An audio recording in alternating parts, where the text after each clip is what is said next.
Okay, we're in the Mechaber 220. Shulchan Aruch, page 220, Tov Reish Mem Dalit.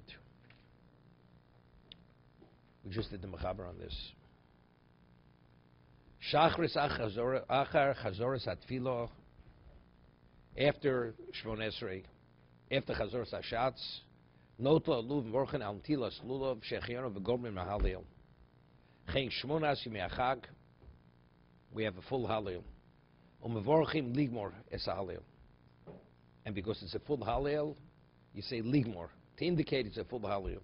Ben Betzibur, Ben Biyochid, whether you say the Halil in a tzibur setting or in private setting, you say the bracha. And you're only permitted to interrupt the Halil, similar to the Shema. And what is that? Be'emtza shom ne'ayiro. If you're in the middle of the paragraph, you're permitted to interrupt, to initiate a greeting if it's an expression of reverence. And you respond if somebody had acknowledged you, you respond only even if something less for kavod, person's deserving of honor. You're permitted even to initiate an acknowledgement to give someone honor, a person's deserving honor. Skula, person interrupted even the middle, and the time lapse was he could have completed the whole Halel, which is not the case by Kriya Shema. And it's Tzorach Lazor, he doesn't have to repeat the Halel or Lamok V'Shaposak. He just goes back to that location and continues from that location onward. We'll see the Mishna Berura.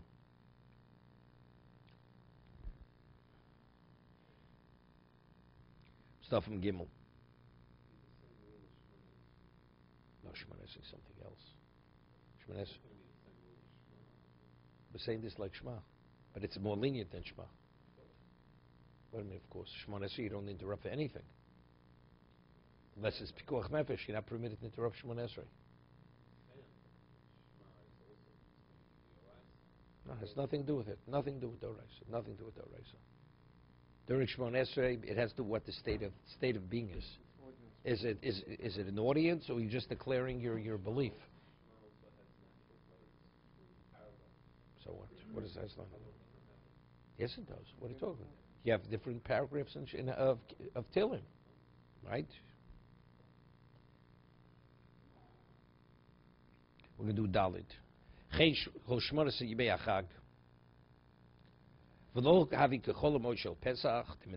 Right? He's differentiating between Sukkot and Pesach. Pesach, we only say full Halil when? The first 2 days. Chol Hamoed, it's what? It's Chatzi Halil. But on Sukkot, it's a full Halil all the days. Mishum dem Sukkos kol yom choshev biyom ki yom tov b'fnei atzmo kevon shecholav korbanosov biyom shilfonov. It's Gemara, quoting the Gemara.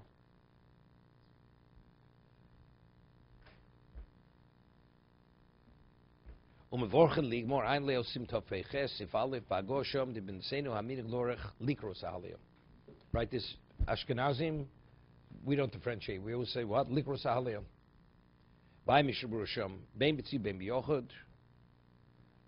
V'lo have kemo Rosh Chodesh Chol Hamoed Pesach. L'kam poskim vorchen, right? Sfardim. On Rosh Chodesh, they don't say a brocha. Right? Howard's looking at me. How was he supposed to know what Sfardim do? Okay? Goes to Israel a few times a year, definitely some Sfardim shtibel. So he knows they don't say Halil. Okay. Sfardim, Rosh Chodesh, most Sfardim don't say Halil because the Gemara says it's a minog. V'lo havi kemo Rosh Chodesh Chol Hamoed Pesach, l'kam poskim im vorchim oz es Halil afil l'tzibur ubefrad liyochid. To me, it's a chiddush Chol Hamoed Pesach, right? The Gemara says Rosh Chodesh, that's minog. This question on minog, does one say a bracha? Okay, it's a chiddush. I mean, same posher. Chol Hamoed they don't say.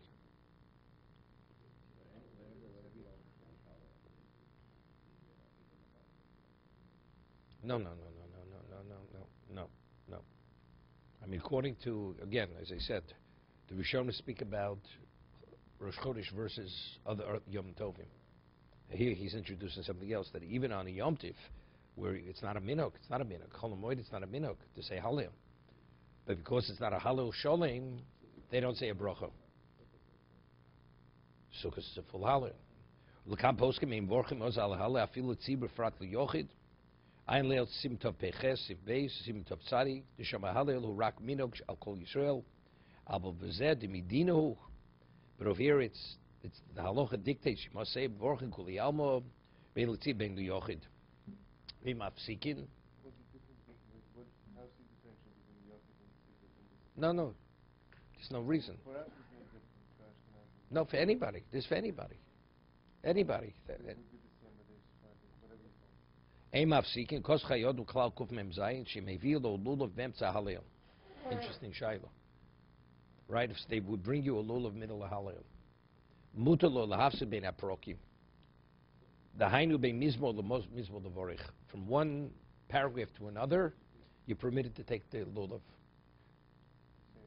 To say the bracha. Chiddush. Why? It's no worse than it's no worse than no. It's no different than sholem and kavod. If I'm permitted to acknowledge someone, if he's deserving of honor, so if you're supposed to take the lulav normally before you say the bracha, he has to do the nanuim, right? He has to wave the lulav during halil. He can't wave the lulav unless he first says the bracha on it, correct? So therefore it's a necessity. So because it's a necessity, it's no worse than Sholmei HaKavod. This is something I have to acknowledge. It's something I have to express. Therefore it's not considered hefsek. No, there's the bracha on the lulav, not the bracha on the halil.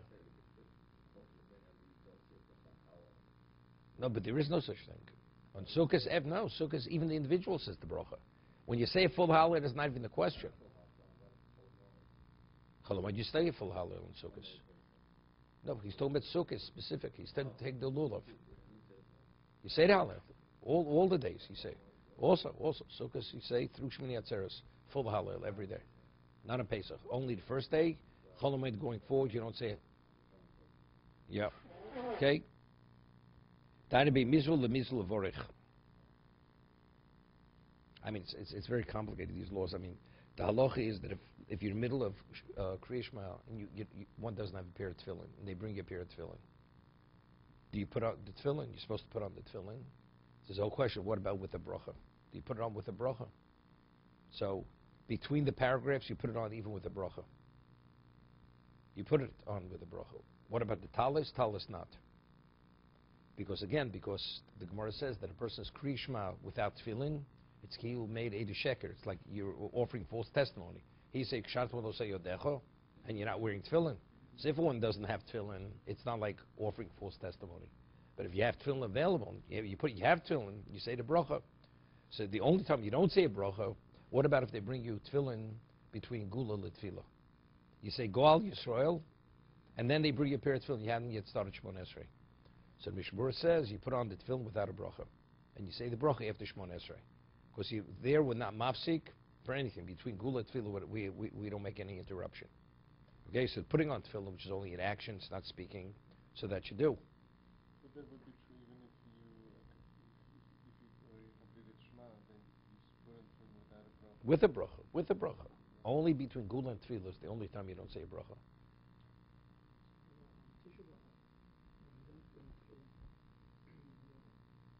Why don't we say Shema at least afterwards when we We do. There's no question whether you permit it. Mishna Berura, Mishna Berura cites the Chayodam that you do say. You do say when you put on tefillin, you say Shema. Mincha. When you wear tefillin, we wear tefillin for mincha. You should say.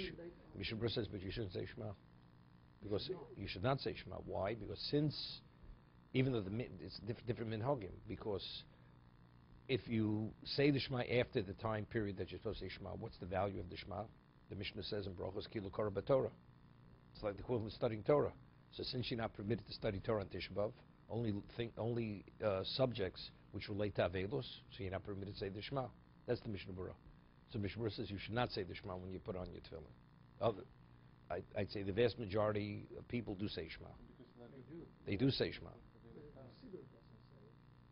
Siddur doesn't say anything. What does it say? No, but I mean, in the article, it's full of halachas on the Rabbanan. Not true. doesn't say, so people should, even in the late afternoon. Even most say the Kriya Shema when they put on their, yeah. I'll tell you, Mishna Berura says, I mean, people put on tefillin Rabbeinu Tam, let's say, during the year, so they say again Shema. When they put on tefillin Rabbeinu Tam, they say Shema again. Kiddush Yossi. Does no? Okay.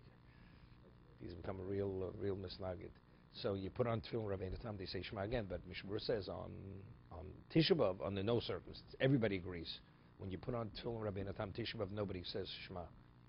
For the original tefillin Sharashi, which is an obligation, so there we say the principle of Kila made Edi Sheker. It would be like offering false testimony if you don't say the Shema. You know, so Shema and tefillin go together, but Rabbeinu Tam, that's something extra. So for the extra, one doesn't repeat Shema again. Okay? So we should say the Shema. I don't. I personally, I follow the Mishna Berura. I don't say. I don't. I don't. I don't. Yeah, I don't. Did you know Mishna Berura says you shouldn't? No. Okay, so then camp. Okay, was it the CIT or the junior council told you to do it, or the waiter? Okay. No, but also when you put it for Mincha, you are using it for tefillah. No, but the Kriya Shema is unrelated to this. Kriya Shema is Divrei Torah, right? After this man, it's Divrei Torah. You don't have to because you wait till Yeah, but the whole idea is because you say Ukshatum lo sayudecho, totofas beninecho. It's more of a general question, but if someone does these acts, they're a Makayim mitzvah. If someone puts on tefillin, doesn't make a bracha. So the Yotzei tefillin. Sure, bracha is rabbinical. And the same thing with the lulav. If someone's Yotzei lulav, if they shake a lulav without making bracha, But rabbinically, but the proper thing is you should say the bracha. So if we're grappling with whether to have a hefsek or not, why don't we just do the mitzvah without the bracha? No, because anything which is a necessity is not a hefsek. If you're supposed to do it that way, that's not something which is superfluous. So then why would we have to say bracha to do it? Because again, because if it's like also there's certain things which are mimnei kavod, certain things mimnei yira. The bracha is covered. You understand? If it would be yira, yira means it's an expression of your reverence. Then you could initiate that. So evidently, the bracha on the lulav, that's covered. It's not yira. And the mitzvah is also That's covered. It's covered. No, right. There are many things. I mean, let's say in the middle of Psukei Zimra. Person goes out during Psukei Zimra, and he goes out to the bathroom and come back. Do you say Asher Yotzar? Do you say Asher Yotzar? If you go out during Birchas Kriya Shema, you say Asher Yotzar after Shemona Esrei.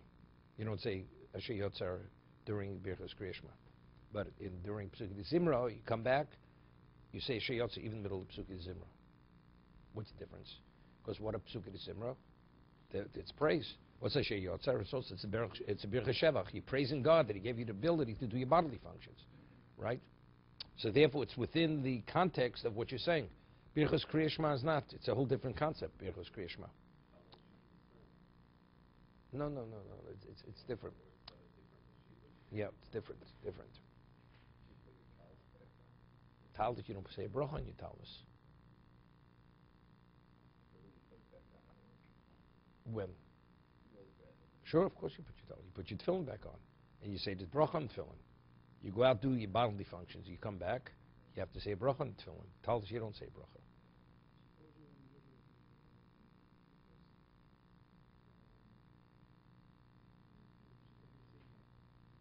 and one remembers in the middle that one didn't say Asher Yotzar, and he didn't say his bracha Achron and say bracha. Would you say it in the middle of Psukei Zimra? I'll tell you, it's interesting. Or would you wait till after Shemona Esrei? So I'll tell you what the Mishna Berura says. Why he says for Sheyotza you should say it then, and let's say he doesn't discuss bracha achrona, but what he says there, you understand there is a difference. He says what's the law? What's the halacha? Person goes to does his function, whatever the function may be, and then afterwards he doesn't say a bracha, and then later he has a slight urge again. So it's a problem. Say that he forfeits the first bracha. So since there's a chance that you may forfeit the bracha, therefore you address it immediately. So that's only true regarding the Asher Yotzer. Regarding Bracha Achron, you say it afterwards. Okay.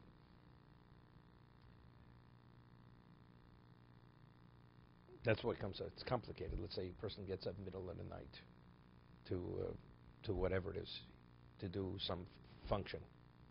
So the halach is you're supposed to say Asher Yotzer. You know, even though it's complicated, you have to wash your hands, you have to make sure you're covered properly, your head's covered, whatever it is. But again, because when morning comes, you may have an urge. Once you have the second urge, then you lost the bracha of the Asher Yotzer in the middle of the night. You can't say Asher Yotzer on that function, on that action any longer. So the right thing is you have to, whatever it is, you should try to focus as much as you can. Get up in the middle of the night, you have to wash anyway. The neighbor does it. But the question, let's say you're not dressed properly and you're not focused. It takes a certain degree of effort. You know, okay, so that you should do it because there's always a chance that you may forfeit the bracha.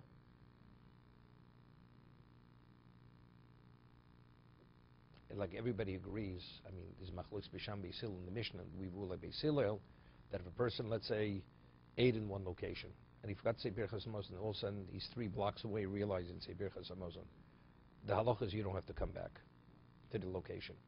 But a person, if you leave your location, say, having in mind, I'm going to come back, you're doing the wrong thing.